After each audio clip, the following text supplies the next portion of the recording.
ప్రధాని మోదీ టీడీపీకి అదిరిపోయే గిఫ్ట్ ఇచ్చారట.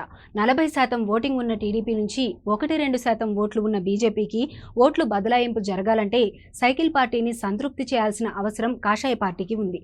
అందుకే ప్రధాని మోదీ ఏపీలో అడుగుపెట్టిన వేళ డీజీపీ బదిలీ అయ్యారు. టీడీపీ కోరిన కీలక అధికారులపై బదిలీ వేటు పడింది. ప్రధాని మోదీ తన సభల్లో వైసీపీతో పాటు జగన్ను టార్గెట్ చేసుకున్నారు. తీవ్ర స్థాయిలో విరుచుకుపడ్డారు. చంద్రబాబుతో పాటు పవన్పై అనుకూల వ్యాఖ్యలు చేశారు. ఏపీలో వారి నాయకత్వాన్ని సమర్థించేలా కమెంట్స్ చేశారు. దీంతో టీడీపీ శ్రేణులు కొంత కుదుటపడ్డాయి. 2019 ఎన్నికలకు ముందు జరిగిన పరిణామాలతో బీజేపీతో టీడీపీ శ్రేణులకు భారీ గ్యాప్ ఏర్పడింది. ఎన్డీఏను విభేదించి బయటకు వెళ్లిపోయారు చంద్రబాబు. ఆ ఎన్నికల్లో దారుణ ఓటమి చవిచూశారు. ఎప్పుడైతే చంద్రబాబు బయటకు వెళ్లారో నాటి నుంచి జగన్ కేంద్ర పెద్దలకు దగ్గరయ్యారు. ఎన్నికలకు ముందు తర్వాత రాజకీయంగా లబ్ధి పొందారు కూడా. అయితే అసలు విషయాన్ని గ్రహించిన చంద్రబాబు ఎన్నికల అనంతరం బీజేపీకి దగ్గరయ్యేందుకు ప్రయత్నించారు.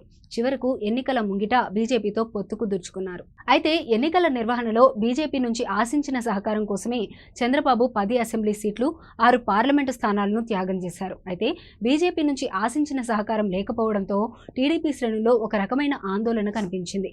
గత నెలలో చిలకలూరిపేట సభకు హాజరైన ప్రధాని మోదీ వైసీపీపై ఎటువంటి విమర్శలు చేయలేదు. ఎన్నికల నిర్వహణకు సంబంధించిన సహకారం అందించలేదు. దీంతో టీడీపీ శ్రేణుల్లో ఒక రకమైన ఆందోళన పెరిగింది. బీజేపీ వైపు అనుమానపు చూపులు కూడా ప్రారంభమయ్యాయి. ఎన్నికలు దగ్గర పట్టడంతో వైసీపీ సర్కార్పై విమర్శల బాణాలు ఎక్కుపెట్టారు కమలనాథులు.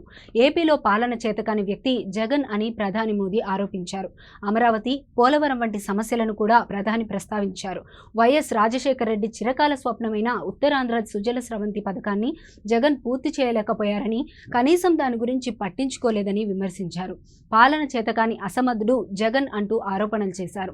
రాష్ట్రాన్ని ఆర్థికంగా దివాలా తీశారని విమర్శించారు. దీంతో టీడీపీ నేతలు, కార్యకర్తలు సంతృప్తి చెందారు. వైసీపీతో బీజేపీకి ఎటువంటి సన్నిహిత సంబంధాలు లేవని కన్ఫర్మ్ చేసుకున్నారు.